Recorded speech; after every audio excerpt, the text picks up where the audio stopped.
महामारी की खबर हर तरफ थी और जल्द ही पूरे देश में बड़े पैमाने पर लूटपाट और दंगे हुए। शहरों को खंडहर में छोड़ दिया गया और संक्रमण ने अधिक से अधिक लोगों को 48 घंटों के भीतर लाश से भर दिया। पृथ्वी एक मृत ग्रह था। घर पर था जब ये हुआ। मैं अपने सोफे पर बैठकर टीवी देख रहा था जब मेरा शो एक समाचार बुलेटिन से बाधित हो गया था। जब तक मैंने समाचार एंकर का चेहरा नहीं देखा तब तक मैंने इसके बारे में ज्यादा नहीं सोचा। मैंने एक वास्तविक डर देखा, लेकिन समाचार एंकर ने क्या कहा राष्ट्र में है बड़े पैमाने पर दहशत के रूप में एक अज्ञात संक्रमण लोगों को लाश में बदल रहा है। यह अनुशंसा की जाती है कि आप अपने घर में रहें जब तक कि आगे की हिदायत आपके घर में न हो। मैंने अपने आप से सोचा कि मैं यहाँ बैठी बतख हूँ, मुझे यहाँ से बाहर निकलना है और किसी सुरक्षित जगह पर जाना है। आई ऊपर गया मेरी रिवॉल्वर और कुछ खाना मिला। फिर मैंने बाहर जाने का रास्ता बनाया। जब मैंने दरवाजा खोला तो मैंने देखा कि मेरे पड़ोस के घरों में आग लगने से क्या बचा था। कारों को एक दूसरे में तोड़ा गया और शरीर जमीन पर फंसे हुए थे।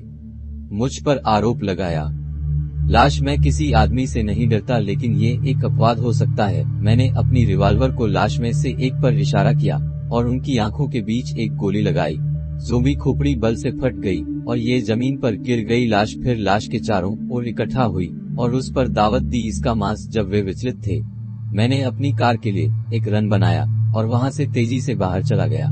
जितना आप कह सकते हैं कि वे आपको बारबरा लेने आ रहे हैं, क्योंकि मैं शहर की ओर जा रहा था।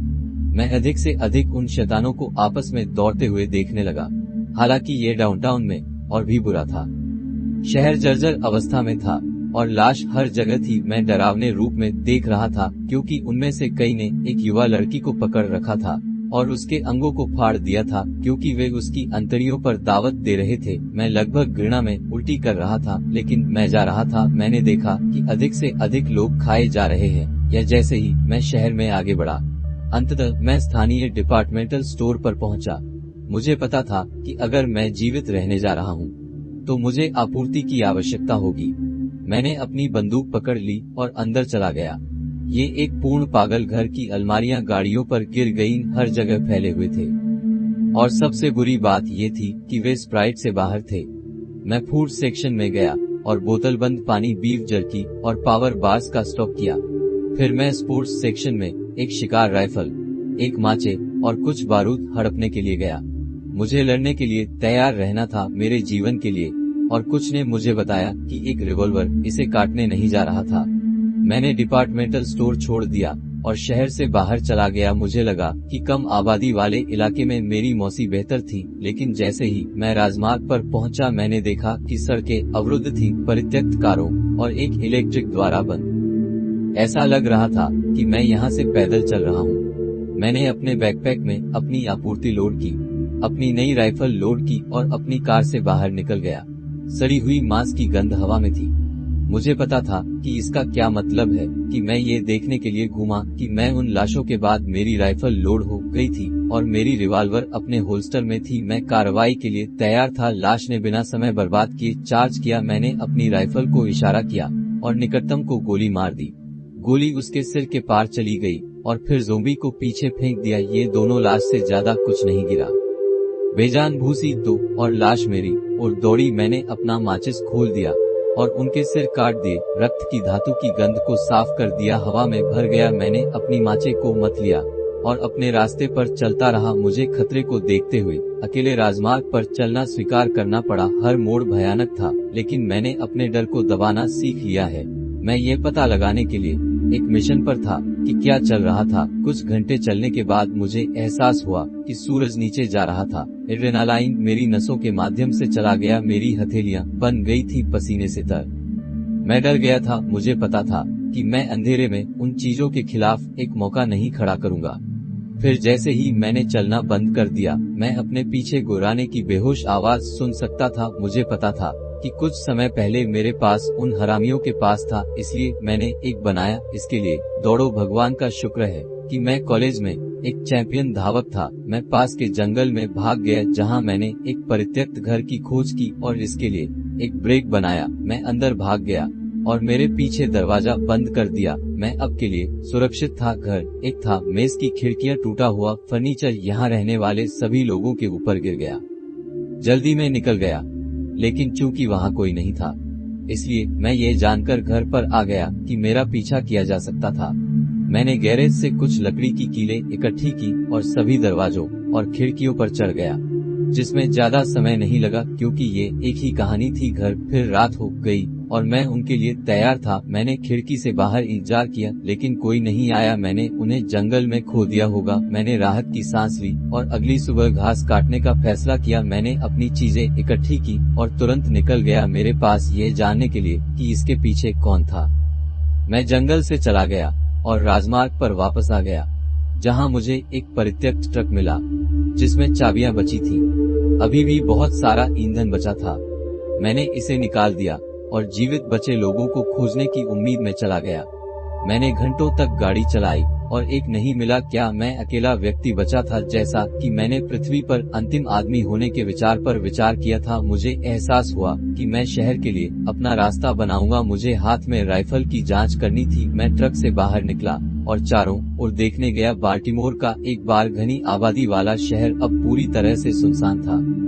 इमारतों को आंशिक रूप से ध्वस्त कर दिया गया था, कारों को सड़कों पर छोड़ दिया गया था और जमीन सड़ती लाशों से अटी पड़ी थी। मुझे आखिरकार शहर का अस्पताल मिल गया। मुझे लगा कि शायद उनके पास इस बीमारी के बारे में कुछ सुराग हो सकते हैं। कांच के दरवाजे टूट गए थे, इसलिए मैंने उसी गंध के अंदर कदम रखा। शहर के बाकी हिस्सों की तरह जब मैं अंदर गया तो सड़ते हुए मांस ने मेरा स्वागत किया। अस्पताल सुनसान था। खिड़कियां फर्श पर टूटी हुई सीरीज थी और उन पर खून के धब्बों के साथ लैब कोट थे। मेरी आंख में कुछ ने मुझे बताया कि मैं करने वाला था। थोड़ी देर खोजबीन करने के बाद पता करें कि वह रक्त कहां से आया था। मैं एक बायोहजार्ड प्रतीक के साथ एक दरवाजे पर आया। ये क्षेत्र संगरोध के अधीन था। मैंने दरवाजे की खिड़की से देखा और कुछ भी नहीं देखा। फिर कहीं से एक खूनी हाथ खिड़की से टकराया। मैं वापस कूद गया डर में। एक और ज़ोंबी। मैंने फिर से खिड़की से देखा कि कमरा उनसे भरा हुआ था। मैं सवालों से अभिभूत था कि क्या ये बीमारी कहां से आई है, क्या ये हवाई है? जो भी ये बीमारी थी, मैं संक्रमित नहीं था और मैं इसके बारे में नहीं था कि बदल। तो मैं वहां से बाहर निकल गया और वापस ट्रक की ओर भागा। जैसे ही मैं करीब पहुंचा, मुझे एहसास हुआ कि मैं उन शैतानों से घिरा हुआ था। ऐसा लग रहा था कि मुझे अपने तरीके से लड़ना होगा। मैंने अपने चाकू को खोल दिया और उन कमीनों को आकार में काट दिया। जैसे ही और ज़ॉम्बी मुझ पर आए, मैं जल्दी से ट्रक में चढ़ गया और वहां से निकल गया। मैं बिल्कुल अकेला था। बाकी सभी या तो संक्रमित थे या दोनों मृत थे, लेकिन मैं ही क्यों? मैं अकेला जीवित क्यों था? क्योंकि ये प्रश्न सामने आए, मैं अधिक से अधिक उदास हो गया। जिन लोगों को मैं जानता और प्यार करता था, वे सभी मर चुके थे।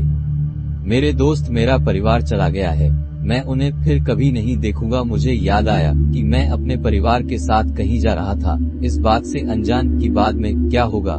अब मैं अकेला बचा था।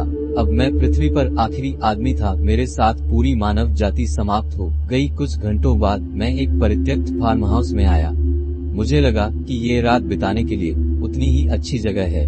मैंने अपनी चीजें इकट्ठी की और अपने पीछे का दरवाजा बंद करके अंदर चला गया। फिर लगभग 20 मिनट के बाद दरवाजे और खिड़कियों पर चढ़ने के लिए काम पर चला गया। घर सुरक्षित था और मैं उनके लिए तैयार था। रात होते होते मैं उन्हें बाहर कराते हुए सुन सकता था, क्योंकि मैंने अपनी शिकार राइफल तैयार की।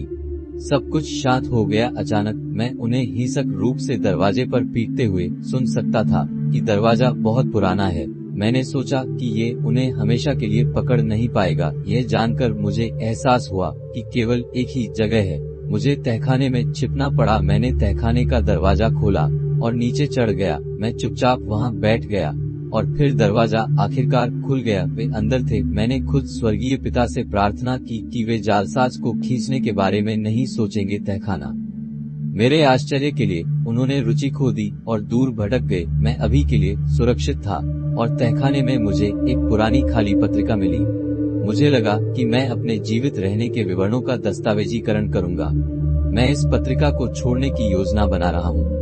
जहाँ उम्मीद है कि वहाँ अभी भी लोग हैं, किसी को ये मिल जाएगा, लेकिन इसके बजाय मैंने इसे लिखा है। यदि आप इसे पढ़ रहे हैं तो जान ले कि आप अकेले नहीं हैं। मैं अपनी ताकत और बुद्धि का उपयोग करके इस परीक्षा से बच गया हूँ। मैं आपको नहीं बता सकता कि मैं कहाँ हूँ या मैं कहाँ जा रहा हूँ, लेकिन मैं ये कहूँगा कि ये चीजें अजेय हैं।